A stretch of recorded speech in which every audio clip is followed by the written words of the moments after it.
Hi friends, Mr. Shimchick here with another first grade strategy, and this is the fourth strategy in a sequence. And I like to put these, give these cards out to the students, and we just pose the question, what is it that all of these particular facts have in common? And of course, you look at them and you think, well, there's nothing in common here except that, they're all subtraction facts. But when you look more closely, children realize that these numbers are right next to each other on the number line. They do a lot of counting in kindergarten and in first grade, and they count on the number line often. And so realizing that, these neighbors they're all right next to each other on the number line. And so I refer to these very generally as being neighbors. They're neighbors. So one of the most important ways to help children learn to become fluent with the subtraction facts within 10, which really have incredibly, a lot of nuance to them, and I have a great appreciation for the challenges of learning the subtraction facts within 10 for first graders, is to begin to realize and to see the commonality of certain facts and to learn them as a group. So these are awesome to learn as a group, because the interesting thing about all of these differences is that the differences are always 1. So you don't want to just say that. You want children to explore that. So, for example, if I just focus in on 6 minus 5, so it's always important that you use some concrete tool to represent our work. And you could do this in a 10 frame as well. I happen to really like the connecting cubes. The cubes could be all one color, but I specifically chose to have this one be different. So we continue to reinforce the language of whole, part, and I have a missing part. So in a subtraction equation, the quantity that sits in front of the subtraction sign always represents your whole amount. So if I have 6 cubes in all, 1, 2, 3, 4, 5, 6, if I take 5 of them away, I have 1.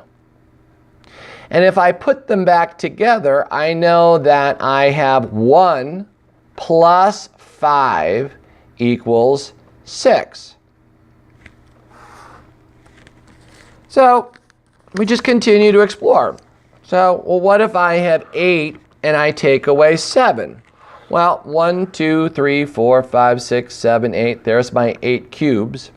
If I know that 7 is a part of 8, 7 is this whole chunk of 8, well, here's the other cube that I need.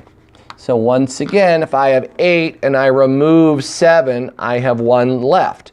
Or if I'm on the number line, if I'm sitting on the number 7, I just need 1 jump to get to the number 8. If I'm sitting at 5 on the number line, I only need 1 more jump to get up to the number 6. So in all of these situations,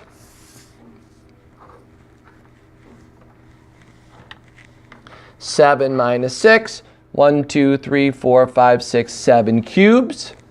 If 6 is this big part of the number 7, we know that we call it decomposing or composing. So the number 7 is composed of 6 and 1 more. And if I'm sitting on the number line, these numbers are neighbors on the number line. So if I'm sitting on the number 6, I simply need 1 more. I need to jump 1 jump to get to the number 7. So and students are become very speedy at seeing these relationship between these neighbors' facts, so that when they pay attention to the numbers in a problem, and they become very adept at saying, oh, those numbers are neighbors, and the difference, the answer to neighbors' problems, is always 1. So it's a nice strategy that really helps students see commonality between facts that on the surface don't seem to be really related, and it's also beginning to really develop that understanding of the inverse relationship between addition and subtraction. We don't want to encourage counting back this amount. If you're going to count back 7 from 8, yeah, you'll land on 1, but it's going to take a good amount of counting back, which is going to enable room for error. Early on, that's fine, maybe in kindergarten, but as students progress through first grade, we want them to be utilizing more efficient strategies and beginning to think of the inverse relationship and using addition to solve this subtraction fact. I only need 1 more cube to get from 7 to 8. So my missing part in all numbers problems is always 1.